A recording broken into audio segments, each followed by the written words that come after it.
प्रत्येक कुठल्याही माणसाला कुठला ना कुठला प्रॉब्लेम समस्या असतातच. त्या सोडवण्यासाठी कुणाचा ना कुणाचा आधार लागतो. कोणी ज्योतिषाकडे जातं, कोणी हस्तरेषा तज्ज्ञांकडे जातं, कोणी फेस रिडरकडे जातं. तसंच कोणी टॅरो कार्डकडे सुद्धा जाऊ शकतं. आता आपण आज जरा सविस्तर माहिती घेणार आणि ती कोण देणार आहे बरं? ज्योती निंबाळकर. त्याच आज आपल्या चर्चेला सहभागी होणार आहे. ज्योती निंबाळकर मॅडम, नमस्कार. तुमच्या प्रेक्षकांचे आभार मानते. आणि मॅडमच्या सांगण्यावरून मी विचार केला की काही हरकत नाही, आपणही एक एपिसोड आपल्या चॅनलसाठी घेऊया. आज आपण या संदर्भात संपूर्ण माहिती बघणार आहोत. बऱ्याच जणांना माहीत आहे, बऱ्याच जणांना माहीत नाही. मग हे काय आहे बरं टॅरो कार्ड? सविस्तर माहिती आपल्याला मॅडम देणार आहे आणि संदर्भातले प्रश्नांची उत्तरं तर देणारच आहे. पण ॲक्च्युली एखादा प्रश्न जर मी विचारला तर ते उत्तरसुद्धा देणार आहेत का आपल्याला? तर मग आपण टॅरो कार्डकडे वळूया. आम्हाला काही प्रश्न विचारू शकता ना? अगदी अगदी. समस्या सोडवण्यासाठी इतर मार्ग आहेत, तसं टॅरो कार्ड पण तुम्हाला मार्गदर्शन करू शकतं का? नक्कीच. जसं आपण म्हणतो, जसं तुम्ही अगदी छान वर्णन केलं सगळ्याच शास्त्रांबद्दल, अतिशय इत्थंभूत माहिती दिली प्रेक्षकांना. ही सगळी शास्त्र आहे, तसं हेही एक शास्त्र आहे. फक्त एवढंच आहे की पाश्चिमात्य असल्यामुळे काय होतंय की आपल्या इथे हे फारसं प्रचलित नाही आणि बऱ्याच लोकांपर्यंत अजून हे पोहोचलेलं नाही. हेही एक शास्त्रच आहे आणि नक्कीच तुम्ही विचारलेल्या सगळ्या प्रश्नांची उत्तरं यातनंही तुम्हाला मिळत आहेत. मला आता काही प्रश्न विचारायचे, ते बहुतेक प्रेक्षकांच्या सगळ्या मनात असणारच आहे. त्यांच्यातर्फेच मी विचारते असं समजा. मला पहिला प्रश्न असा विचारायचा, ह्याला कालमर्यादा आहे का? की एखाद्या व्यक्तीने समस्या विचारली तर ती कोणत्या काळापर्यंत त्याचं उत्तर मिळू शकतं? म्हणजे एखाद्याचं संपूर्ण आयुष्याचं तुम्ही भवितव्य सांगू शकता का एक प्रश्नासंदर्भात सांगू शकता? अतिशय सुंदर प्रश्न विचारलात तुम्ही. जसे टॅरो कार्ड्स म्हटलं की तुम्हाला त्याच्यातच कळतं कार्ड्स आहेत ते, ठीक आहे. तर याच्यामध्ये शॉर्ट टर्मचे प्रश्न येतील, लॉंग टर्मचे प्रश्न येतील आणि तुम्ही म्हणता तसे मागील आयुष्यातले पण येतील, पास्ट लाईफमधले पण येतील, ठीक आहे. तर आता इथे होतं कसं की तुम्ही म्हणला कालमर्यादा आहे का? कालमर्यादा नक्कीच नाही आहे. फक्त प्रश्न विचारणाऱ्याची ती प्रश्न कशा पद्धतीचा आहे, त्याला आत्ता इमिजिएट आन्सर हवे का, की उद्या माझी परीक्षा आहे, माझे पेपर कसं जाणार आहे, किंवा माझं अमक्या कंपनीमध्ये मी जॉब ऑफर कार्य केलेलं आहे, इंटरव्ह्यू दिलेला आहे, तिथे मला मिळेल की नाही, किंवा काही वेळेला असं असतं की माझ्या पुढे एवढे करिअर्स अवेलेबल आहेत तर मी नेमकं कुठलं करिअर चूज करू. म्हणजे अशा पद्धतीचे अनेक प्रश्न विविध असतात. किंवा काही वेळेला साधारणपणे काही लोक अशा पद्धतीचे प्रश्न घेऊन येतात की मी हा प्लॉट खरेदी करतोय तर तो मला लाभेल का. म्हणजे विविध प्रश्न असतात. प्रश्न कुठलाही असो, तो प्रश्न काय स्वरूपाचा आहे त्याच्यावरती ठरतं की त्याचं उत्तर काय पद्धतीने देणार आहे. मग आता मला असं विचारायचं आहे की आमच्या ज्योतिषशास्त्रात कसं जन्मतारीख, जन्मवेळ, जन्मस्थळ ह्यानुसार आम्ही संपूर्ण आयुष्याचं एखाद्या व्यक्तीचं भविष्य बघू शकतो. तर ह्यामध्ये ऊर्जेला महत्त्व हे माझ्या लक्षात आलं आहे एकूणच. तर मग एखाद्या व्यक्तीचा प्रश्न विचारताना ती व्यक्तीच तुम्हाला समोर लागते का ती दुसऱ्या व्यक्तीच्या संदर्भातला प्रश्न दुसरी तिसरी व्यक्ती विचारू शकते? काय असेल बरं? हा छान प्रश्न आहे हा, कारण हा प्रश्न माझ्यापुढे अनेक वेळेला येतो. लोक नक्कीच प्रश्न विचारतात. सध्या व्हिडिओ कॉलवरती मी बऱ्याचशा अपॉइंटमेंट देते आणि तिथे प्रश्न विचारले जातात. पण अनेक वेळेला हा प्रश्न असा येतो की त्यांचा स्वतःचा प्रश्नच नसतो, दुसऱ्या कोणासाठी तरी ते प्रश्न विचारत असतात आणि अशा वेळेला काय घडतं की त्या प्रश्नाचं उत्तर अचूक येत नाही. काय येत नाही त्याला कारण असं असतं की विचारणाऱ्याची एनर्जी त्याच्यात लागली जाते. अच्छा. आणि त्यामुळे त्या प्रश्नाचं उत्तर काही वेळेला तुम्हाला योग्य येत नाही. मग अशा वेळेला काय करायला लागतं, तर मी अनेक वेळेला सांगते की ज्याचा प्रश्न आहे त्यानंच प्रश्न विचारावा एक, आणि विश्वासानं विचारावा, कारण शास्त्र हे तुमच्या विचारांवरती, तुमच्या विश्वासांवरती फार अवलंबून आहे, कारण ही एनर्जी कॅप्चर करते. मला असं विचारायचं आहे की आमच्या ज्योतिषशास्त्रामध्ये 12 ग्रह आहेत, 27 नक्षत्र आहेत, हो की नाही? त्याच्यानं आम्ही भविष्य सांगतो. पण तसं तुमच्याकडे कार्डमध्ये काय असतं? त्याच्यात तुमच्या कार्डमध्ये काही चिन्ह असतात का अजून काय असतं बरं? अतिशय सुंदर प्रश्न विचारला. हा प्रश्न असा आहे की कार्ड म्हणजे कार्डमध्ये अनेक गोष्टी असतात. रंग असतो, सिम्बॉल्स असतात, चित्र असतात, पंचमहाभूत असतात, अग्नी, वायू, जल, आकाश, पृथ्वी. तर ह्या सगळ्याची सांगड घालून आम्ही त्या प्रश्नाचं उत्तर देत असतो, त्याचं विश्लेषण करत असतो. एक कार्ड तुम्हाला अनेक गोष्टींची उत्तर देऊन जातो. काही वेळेला लोकांना हा प्रश्न पडतो की मी तर हे सांगितलं नव्हतं, तुम्हाला कसं कळलं? तर ह्या घटना एवढ्यासाठी घडतात कारण ते एक कार्डमध्ये खूप गोष्टी दडलेल्या असतात. त्याच्यामध्ये तुम्ही ते विश्लेषण करून समस्याला सांगा. प्रशिक्षण घेण्यासाठी काही त्याचं ग्रॅज्युएशन पाहिजे, वयाची अट आहे का, कशा अटी आहेत का, तर कुणी सहज शिकू शकतं? काय आहे त्याच्या संदर्भात? टॅरो कार्ड कोणीही शिकू शकतं. टॅरोच नाही तर कुठलंही शास्त्र कोणीही शिकू शकतं, कारण ही सगळी शास्त्र आहेत ही तुमच्या हिलिंगसाठी, प्रिडिक्शन्ससाठी वापरली जातात. ह्याच्यात महत्त्वाची गोष्ट आहे ते तुमचं इंटेन्शन आणि तुमचा सखोल अभ्यास. त्याचबरोबर जर तुम्ही काही साधना करत असाल, काही मंत्र जप करत असाल, काही मेडिटेशन करत असाल, तर ते तुम्हाला नक्कीच सहकार्य करतं तुमचे इंट्युशन पॉवर वाढवायला. आणि जेवढी इंट्युशन पॉवर चांगली, जेवढी साधना चांगली, जेवढा सखोल अभ्यास असेल, तेवढी अचूक उत्तरं तुमची येतात. आणि म्हणूनच अनेक वेळेला तुम्हाला असं दिसेल की तुम्हाला काही ठिकाणी जाऊन तुमच्या प्रश्नांची उत्तर योग्य मिळत नाही. तर ह्याला कारण काय असतं की त्या व्यक्तीनं केलेला अभ्यास, त्याची साधना, त्याचबरोबर समोरच्या माणसानं जो प्रश्न विचारलाय त्यानेही तो किती मनापासून विचारलाय, या सगळ्याची सांगड घातली जाते आणि मग त्या प्रश्नाचं उत्तर मिळतं. आणि म्हणूनच तुम्हाला याच्यामध्ये सखोल अभ्यास करणं गरजेचं आहे. मला असं आणखी विचारायचं आहे की तुम्ही साधना म्हणाल, त्या साधनेमध्ये काय येतं आणि प्रत्येकाची साधना तीच असते का? म्हणजे टेरो कार्ड तुम्ही करताय, अजून 10 व्यक्ती करतील, त्यांची सगळ्यांची साधना एकसारखीच असते का, की प्रत्येकाची वेगळी साधना असू शकते? प्रत्येकाची साधना वेगळी असते. त्याचं ते कारण काय असं असतं, कारण असं असतं की तुमचं आवडतं दैवत कुठलं? शिवशंभो. तुमचं आवडतं दैवत कुठलं? जसं प्रत्येकाचं आराध्य वेगळं आहे, त्याचबरोबर त्याची साधना पण वेगळी आहे. आणि तुम्ही ती साधना किती चांगल्या पद्धतीनं कराल तसं तुम्हाला फल प्राप्त होणार आहे. त्याच्यामुळे तुमचे आराध्य दैवत तुम्ही ठरवायचे आणि एकाच दैवताची साधना जेव्हा तुम्ही सातत्यानं करता तर तो तुम्हाला प्रसन्न झाल्याशिवाय राहत नाही. एक्झॅक्टली त्याच्यामुळे तुम्ही जसं म्हटलात की प्रत्येकाची साधना नक्कीच वेगळी असते. तुम्ही मेडिटेशन करत असाल तर अतिउत्तम. तुमच्या शारीरिक दृष्टीकडे जर तुम्ही जास्त लक्ष देत असाल, कारण शरीरानेही तुम्ही सुदृढ असाल तर तुमचं मन शांत राहतं आणि तुमचं मन शांत असेल तर तुम्ही समोरच्याला योग्य पद्धतीनं मार्गदर्शन करू शकता.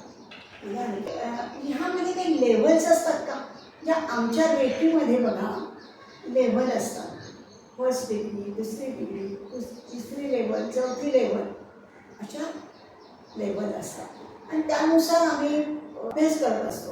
आता मी रेकी मास्टर आहे, पण माझ्या गुरु कोण आहेत? ते या ज्योती निंबाळकर मॅडम रेकीच्या गुरु आहेत. आणि ह्या रेकीचे अनुभव आम्हाला इतके आले आहेत की त्याचं मी वर्णनच करू शकत नाही. म्हणजे एकच अनुभव नाही, हजारो अनुभव रोजच्या दिवसाला मिळत आहे. आणि ही रेकी आपल्याला फार सक्षम बनवते, अनेक प्रॉब्लेम सॉल्व करायला मिळते. आणि आजपर्यंत अनेक जण रेकी शिकवत असतील, पण आम्ही दोघी मुक्ती रेकी ही विशेष शोधून काढली आणि अनेक जणांना मुक्ती रेकीपासून जन्माचं आपलं सार्थक करण्यासाठी त्याचा उपयोग करतो. लोकांना बरं करण्यासाठी, आजारासाठी आपण करतो. तसंच आता मधुरेकीसुद्धा आजकाल खूप आली आहे बघा.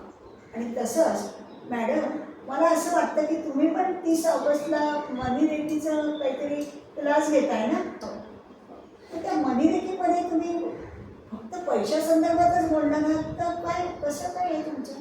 अतिशय सुंदर प्रश्न आहे. मॅडमनं रेकीविषयी सगळंच सांगितलं आहे.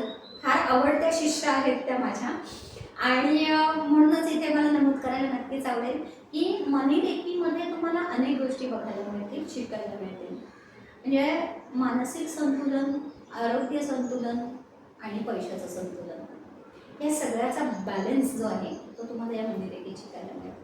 आणि अतिशय उत्कृष्ट क्लास आहे, प्रत्येकानं करावा असा क्लास आहे. आणि एकदा अनुभव घेतल्यानंतर तुम्हीच ठरवायचं आहे काय मिळतंय ते. नाही, आणि मॅडमने तर आपल्याला सगळं सांगितलंच आहे, पण ह्याचे पण सीट्स आपल्याकडे हे झाले ना, का परत आलेले आहेत.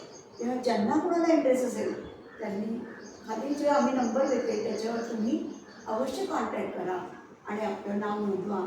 आणि ह्या मॅडमकडनं मनी रेकी शिकून तुमचे पण पैशा संदर्भातले प्रॉब्लेम्स नक्कीच सॉल्व करू शकता तुम्ही. तर ते सॉल्व करा असं मी तुम्हाला नम्र विनंती करते.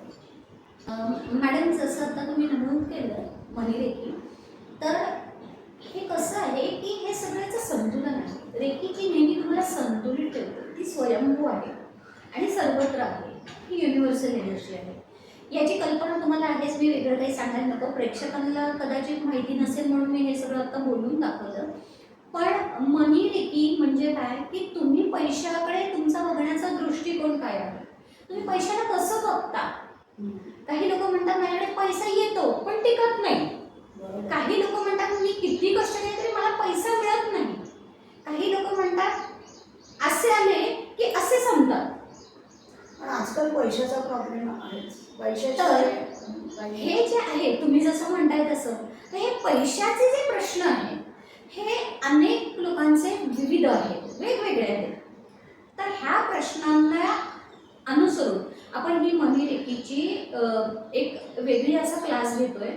आणि या क्लासमध्ये तुम्हाला अनेक गोष्टी नक्कीच शिकायला मिळतील, छान अनुभव येईल, खूप सुंदर एक्सपिरियन्स आहे. नक्कीच तुम्ही एकदा या, बघा आणि तुमच्या स्वतःची वैयक्तिक मतं काय आहेत ती नक्कीच सांगा. पुण्यामध्ये आपण हा क्लास घेतोय 30 तारखेला 30 ऑगस्टला, आणि अतिशय सुंदर क्लास आहे. ज्यांनी आतापर्यंत आपल्या इथनं रेकी शिकून केला नॉर्मल रेकी, त्या सगळ्यांना पण मी विनंती करते, कारण आपले कितीतरी आत्तापर्यंतचे शिष्य आहेत. आणि या सगळ्यांना मी विनंती करते की तुम्ही या मनी रेकीसाठी नक्कीच या. वेगळा अनुभव आहे आणि ह्या अनुभवातनं तुम्हाला शिकायला मिळेल, त्याचबरोबर तुम्ही लोकांनाही सांगू शकाल. आज हा सतावणारा प्रश्न आहे, हा तुमचा बॅलन्स होणं अतिशय गरजेचं आहे. याच्यामध्ये मी येण्यामागचं कारण असं आहे की जेव्हा टॅरोसाठी लोक येतात विविध प्रश्न घेऊन, तर त्याच्यामध्ये खूप महत्त्वाचा प्रश्न हा पैशाचा असतो. आणि हे मला खूप कटाक्षानं जाणवलं की लोकांचे हे प्रश्न न सुटल्यामुळे अनेक प्रश्न उद्भवतात. मग आता अशा वेळेला जर आपल्याकडे एखादी विद्या आहे तर त्याचा आपण लोकांसाठी का उपयोग करून देऊ नये, म्हणून तर क्लास घेते आपण. आणि म्हणून याची रचना करून आपण खास तुमचे प्रश्न सोडवण्यासाठी हा मनी रेकीचा एक वेगळा असा कोर्स प्रोफेशनली घेते आपण, वेगळा असा कोर्स घेऊन आलेला आहे. तर ह्या वेगळ्या कोर्ससाठी नक्कीच तुम्ही या आणि पैशांचा प्रश्न तर सोडवा, पण पूर्ण लाईफचं बॅलन्स सुद्धा करून घ्या. तुम्ही छान माहिती दिली. याच्यावरनं लोकांना पण समजेल की मनी रेकी म्हणजे नक्की काय आहे. एक तर रेकी म्हणजे लोकांना, बऱ्याच लोकांना माहीत नाही आहे, आणि त्यात मनी रेकी म्हणजे काय हे लोकांच्या मनातले प्रश्न आहेत. ते तुम्ही थोडं सविस्तर सांगितलं, त्याच्यामुळे बरं वाटलं की लोकांना डिसिजन घ्यायला त्याचा नक्कीच उपयोग होईल. आता मला असं विचारायचं आहे की प्रश्नकुंडलीला आम्हाला कसं एखाद्या व्यक्तीच्या मनापासून विचारलेला प्रश्न असेल तरच त्या प्रश्नकुंडलीने उत्तर बरोबर येते. तसं तुमच्या काही ऊर्जेचं आहे का? हो, नक्कीच. इथे मी जसं मगाशी नमूद केलं तसंच की तुम्ही जर मनापासून प्रश्न विचारला असेल तर त्याचं उत्तर अचूक येतं. त्याचबरोबर रीडरचं पण इम्पॉर्टन्स मी मगाशी तुम्हाला समजावून सांगितलं. तर याच्यामध्ये ना हे सगळं एक सायकल आहे. या सायकलमध्ये एक साखळी जरी चुकली तरी पूर्ण सायकल चुकते, आणि म्हणूनच ही सायकल तुम्हाला बॅलन्स आहे. अर्थात ही प्रत्येक शास्त्रासाठी तीच महत्त्वाची आहे. ही सायकल जर तुम्ही बॅलन्स केली तुमचं शास्त्र, त्याचा सखोल अभ्यास, तुमचं तर्कशास्त्र आणि त्याचबरोबर जो विचारायला येतोय त्याची मनापासूनचे इंटेलिजन्स, हे सगळे मॅटर. छान माहिती दिली. तर मॅडम, मला एक उत्सुकता आहे की तुम्ही जे अचूक उत्तर देता असं म्हणता त्याच्या संदर्भात असे तुम्हाला काही अनुभव आलेत का की तो एखादा सांगावा असं वाटतं तर सांगा. नक्कीच. फार छान प्रश्न आहे तुमचा. आता कसं असतं, प्रत्येकाला माहिती आहे की जी इमिजिएट गोष्ट घडते ती आपण चटकन सांगतो. म्हणूनच काल परवाच एक लेडी माझ्याकडे आल्या होत्या आणि त्यांनी एक प्रश्न माझ्यासमोर मांडला. जेव्हा त्यांनी प्रश्न मांडला तेव्हा आतून त्यांना त्या प्रश्नाचं उत्तर नकारात्मक होतं आणि जेव्हा मी कार्ड्स काढत होते तेव्हा मला समजलं की प्रश्नात गडबड आहे कुठेतरी. मला गडबड कार्ड्स येत आहेत सगळे आणि मी त्यांना विचारले की हा प्रश्न तुम्ही मनापासून नाही विचारलाय का, किंवा तुमच्या मनात काही वेगळं चाललंय का. त्या चटकन अशा चपापल्या आणि मला म्हटलं तुम्हाला कसं समजलं. त्याचं कारण एवढंच होतं की कार्ड्स माझे बरोबर निघत नव्हते, म्हणजे अलाईन होत नव्हते त्यांच्याशी माझे कार्ड.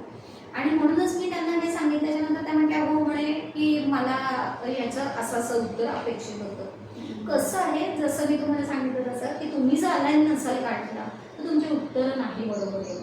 आणि हे कार्ड्स काढताना आम्हाला त्यावेळेला जाणवतं, कळतं की ह्याच्यामध्ये काहीतरी गडबड आहे. कार्डमध्ये त्याच्या चिन्हावरच अभ्यास असतो का तुमचा?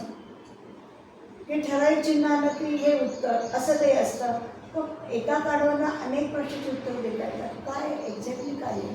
हा जो तुम्ही आज प्रश्न विचारलाय ना, हा ॲक्च्युली जेव्हा टॅरो शिकतो आपण हां, तेव्हा ह्याचं आपण विश्लेषण करून उत्तर देतो.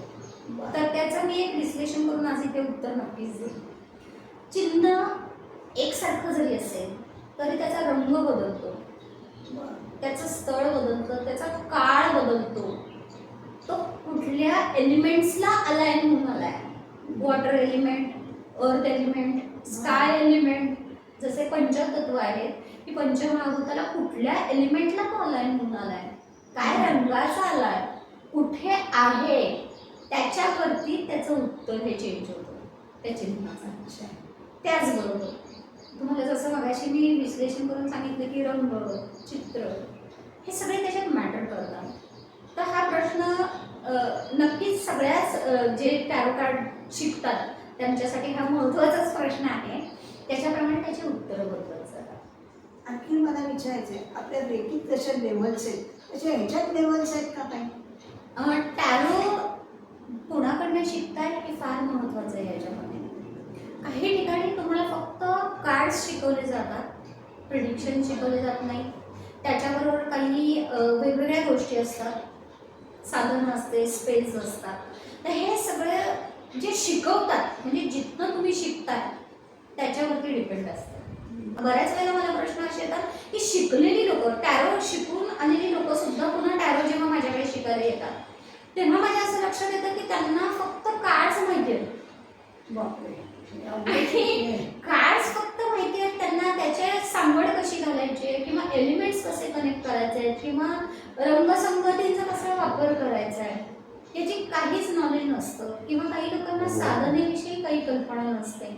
हे घडतं कारण ते कुठनं कार्ड शिकतात ह्याच्यावरती हे फार महत्त्वाचं आहे. प्रशिक्षण हे फार महत्त्वाचं आहे.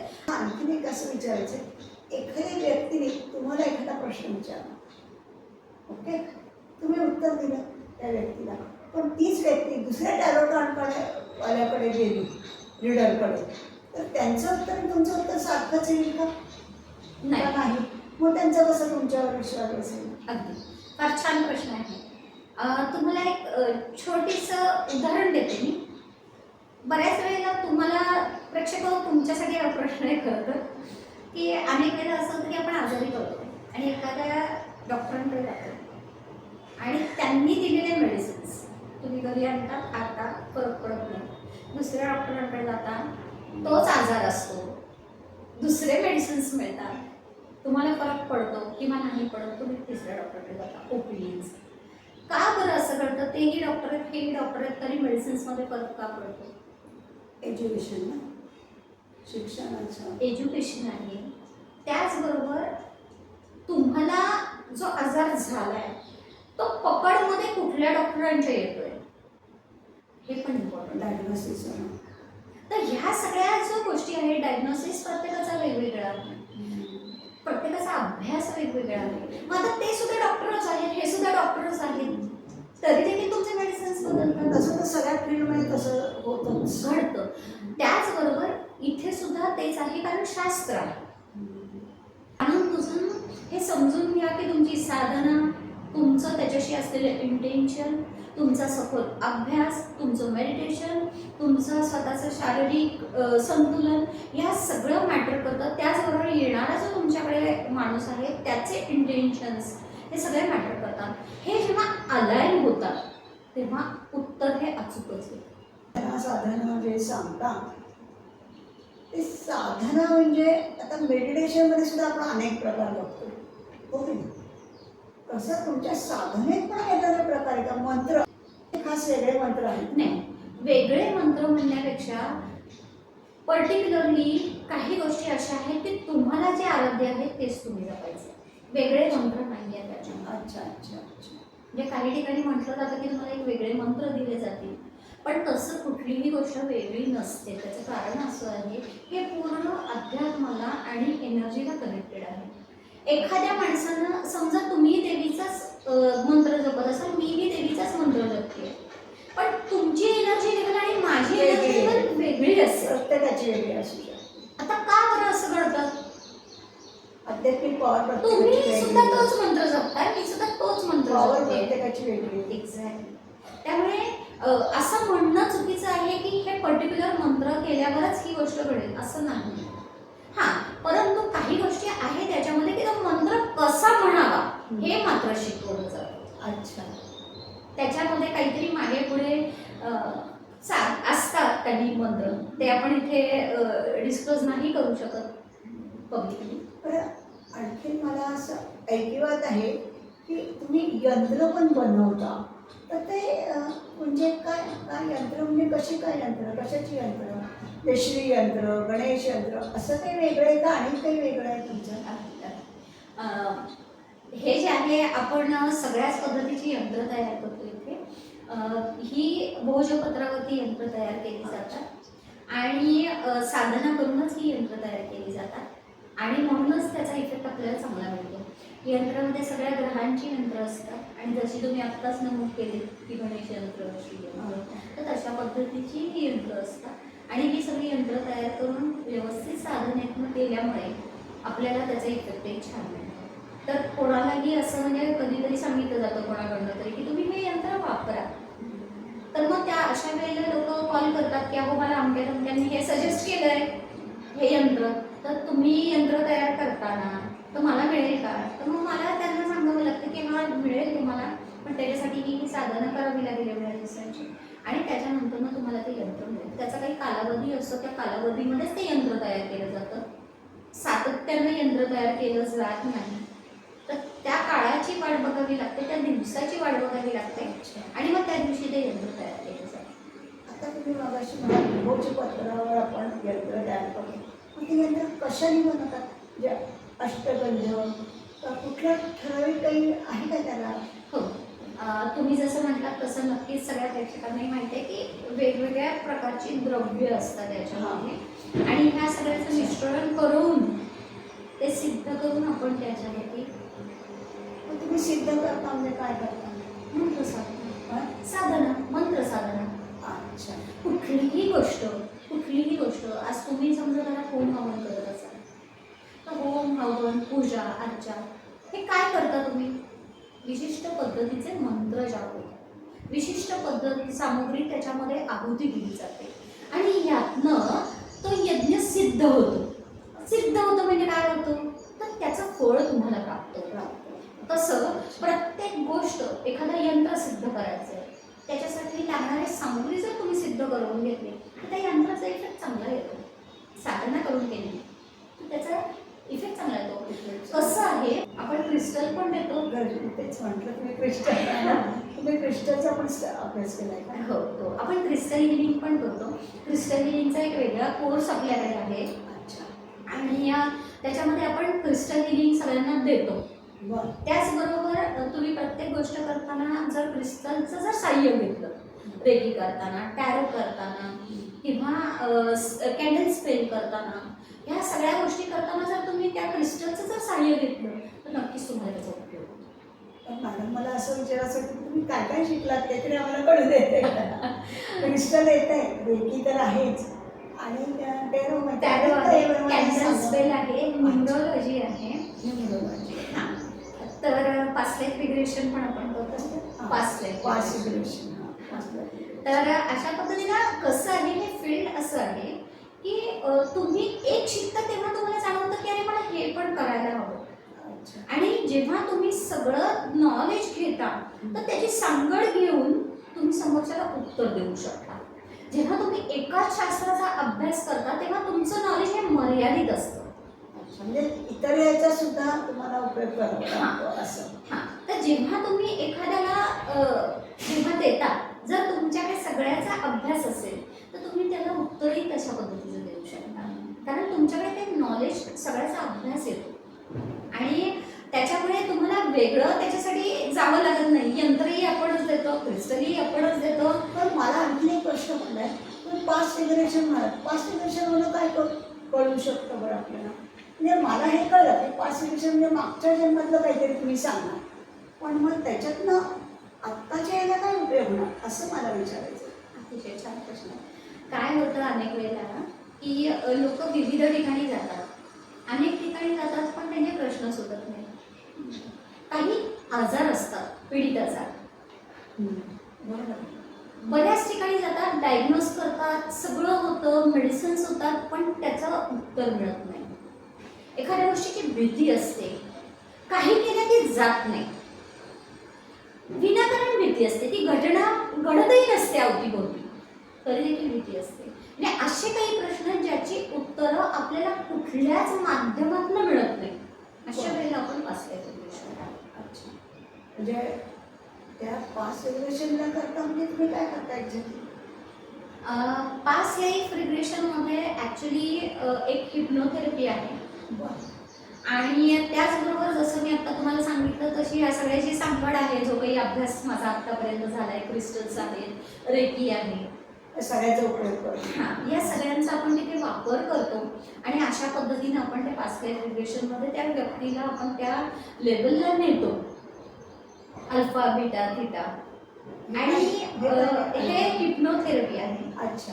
त्या लेवलला गेल्याशिवाय तुम्हाला त्या एक्झॅक्ट सिच्युएशनपर्यंत नेता येत नाही. काही वेळेला असंही घडतं, प्रॉब्लेम पर्यंत नाही. हां, काही वेळेला असंही घडतं की काही लोक तयारच नसतात त्यांच्या भूतकाळात जायला, त्यांच्या पास्ट लाईफमध्ये जायला, आणि मग अशा वेळेला आम्हाला ते सेशन तिथेच थांबवावं लागतं. असंही घडतं. प्रत्येकाचंच पास्ट लाईफ घडतं असं नाही. त्याचं कारण असं असतं की प्रत्येकाचा मेंदू वेगळा आहे.